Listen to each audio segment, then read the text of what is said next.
আসসালামু আলাইকুম। আজকে কথা বলবো মালয়েশিয়ার কলিং ভিসা নিয়ে। তো মালয়েশিয়ার কলিং ভিসা অলরেডি চালু হয়ে গেছে, আপনারা সবাই জানেন। 18,000 কর্মী যাবে, বাট যে এই প্রসেসটা এত লেট হচ্ছে কেন? মানে 64,000 মানুষ মোট যাওয়ার কথা, তার মানে 18,000 মানুষ লেট হয়ে গেছে। এখন কি জন্য হচ্ছে, মানে এতদিন লাগছে? এটা কিন্তু 1 মাস আগের নিউজ। 18,000 মানুষ, মানে যারা আগে যাদের নাম রেজিস্ট্রেশন ছিল তারা যেতে পারবে। এখন আমি আপনাদেরকে খুলে বলি, সেটা হলো যে এখানে আগের একটা গ্রুপ ছিল, যারা সিন্ডিকেট গ্রুপ আর কি। তো সেটা আওয়ামী লীগপন্থী ছিল। তো পরে আবার আরেকটা মানে সিন্ডিকেট গ্রুপ হয়েছে, সেটা আবার বিএনপি পন্থী। দেখেন আমাদের, মানে আমাদের আমরা যারা মানে প্রবাসে যাব বা প্রবাস থাকি, তারা কিন্তু অনেক কষ্টে থাকি। কিছু একটা ফ্যামিলির জন্য, নিজের জন্য করার জন্যই কিন্তু হচ্ছে আমরা বিদেশে যাওয়ার জন্য চেষ্টা করি বা অনেকে যাই।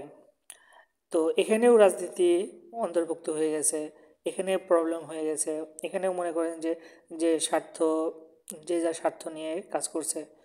তো আমরা শান্তি মতো কিন্তু বিদেশেও যেতে পারি না এইসব মানে রাজনীতিবিদের জন্য। তো তারা হচ্ছে মানে তাদের বিএনপি পন্থী মানে লোক আরও মানে অ্যাড করাচ্ছে, এবং হচ্ছে যে যারা আগের যে লিস্ট ছিল সেই লিস্টের ভিতরেও মনে করেন যে বিএনপি ঢুকাচ্ছে। বিএনপির লোকজন মানে নিজস্ব যারা এজেন্সি আছে তারা কিন্তু এটা হোল্ড করে রেখেছে। নাহলে কিন্তু অলরেডি 18,000 মানুষ চলে যেত। তো 18,000 মানুষ হচ্ছে আপনার ঈদের পরে যাবে। বাকি যে আরও প্রায় 40,000-এরও বেশি মানুষ যাবে। তো সেখানে আপনার কিন্তু এই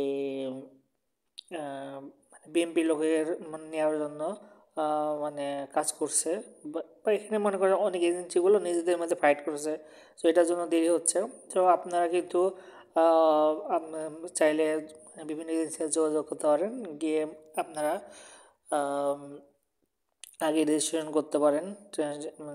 আপনারা যেন মানে মালয়েশিয়া যেতে পারেন। তো এই ছিল আপডেট আজকে, যে বেসিক্যালি যে এখানে রাজনীতির বিষয়টি হয়ে গেছে।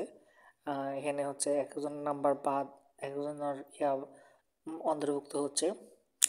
তো আরেকটা বিষয় হলো, যারা আপনারা প্ল্যান্টেশন কাজে যাবেন তারা এখন যেতে পারেন। আর যদি আপনারা একটু ওয়েট করেন, ঈদের পরেই কিন্তু হচ্ছে আপনারা ইয়ার বিষয় পাবেন। সেটা হলো যে সার্ভিস, তারপরে হচ্ছে যে বিভিন্ন ইলেকট্রিক্যাল কাজ, তারপরে হচ্ছে যে বিভিন্ন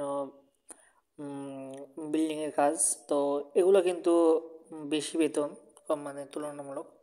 সো আপনারা কি, আমাদের কথা হলো যে আমরা মানে 2টা টাকা বেশি রোজগারের জন্যই বিদেশে যাচ্ছি। সো মানে প্লাম যে উম, ইয়া রয়েছে, প্লান্টেশন রয়েছে, তো ওইগুলোতে কাজ করে তেমন একটা ইনকাম করা যায় না। সো আপনাদের ওয়েট করে যাওয়া উচিত আমার মনে হয়।